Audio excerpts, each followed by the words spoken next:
This must be a new piece of equipment. Good?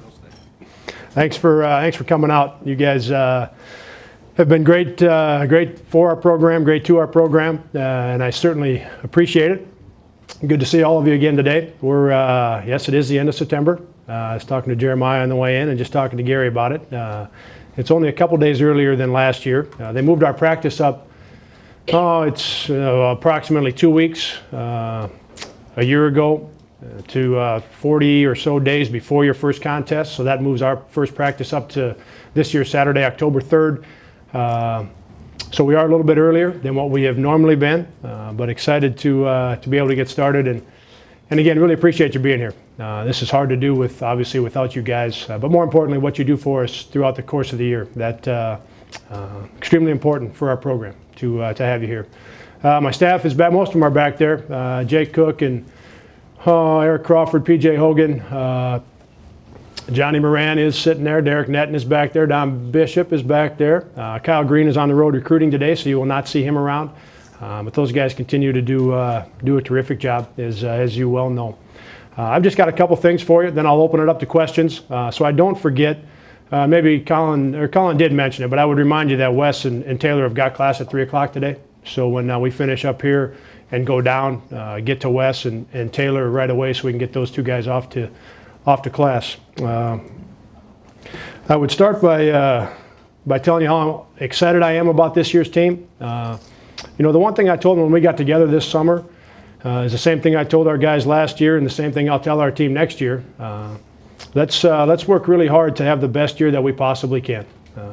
What happened a year ago or what's going to happen a year from now or what happened 5 years ago does not need to have any part in what we're trying to get done in our year coming up. And that message helped us a lot last year. I think for a while that group last year was really tied into trying to be a little bit like that team in 2010.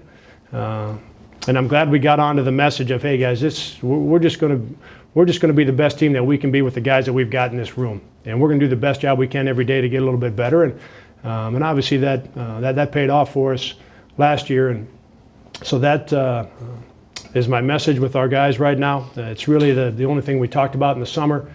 They've done a very good job of it. Our leadership with Paul and with Bo and with Wes has been very good. To think about where one or two of those guys were 3-4 years ago and where they're at today certainly puts a smile on my face to see how far they've come in terms of their leadership and taking care of business on a daily basis. I've enjoyed that part of it with those three guys. They're doing a terrific job. Our team chemistry is very, very good. And we haven't had an opportunity yet. We'll start practice on Saturday. But with our workouts in the summer and what we've done this fall, boy, our team chemistry is really good again. And when you've got an opportunity to start your season with great leadership and good team chemistry, it is a terrific place to start, as you know. I really like our roster. Obviously some turnover with those 5 seniors last year. And miss those guys. I really missed them the first workout this summer.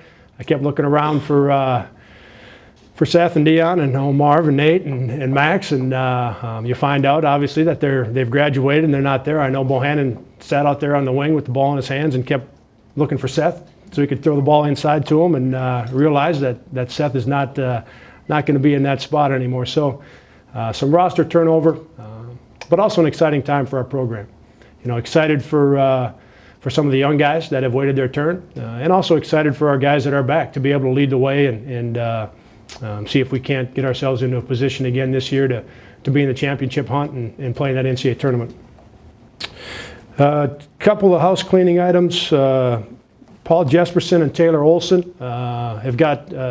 each have got an injury. Taylor has been battling a foot injury for really a couple of years.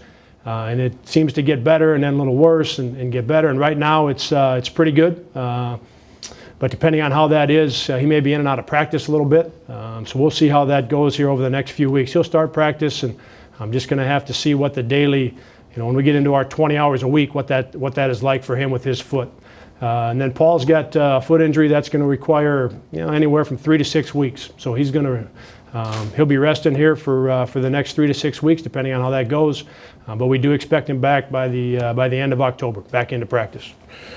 Clint Carlson and Arias Austin each had a separate legal issue from the spring.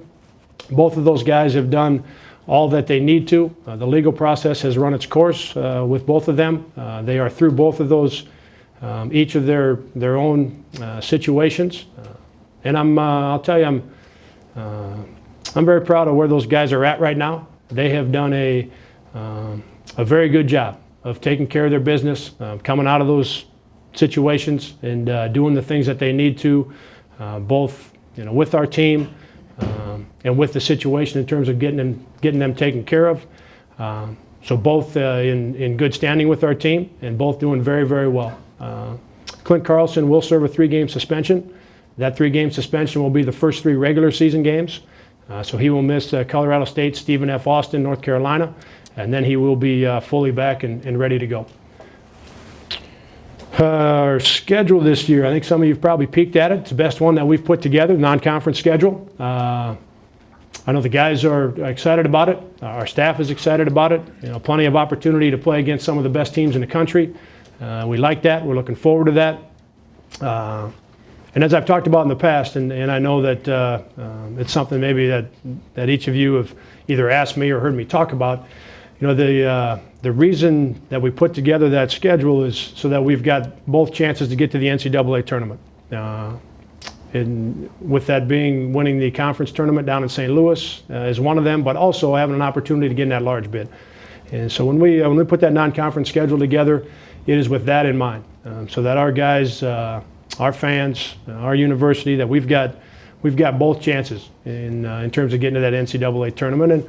And this year's schedule is, I don't know. We'll find out if easily is the correct term, but it is, as I look at it right now, it's the best non-conference schedule that we've put together, and very excited about that.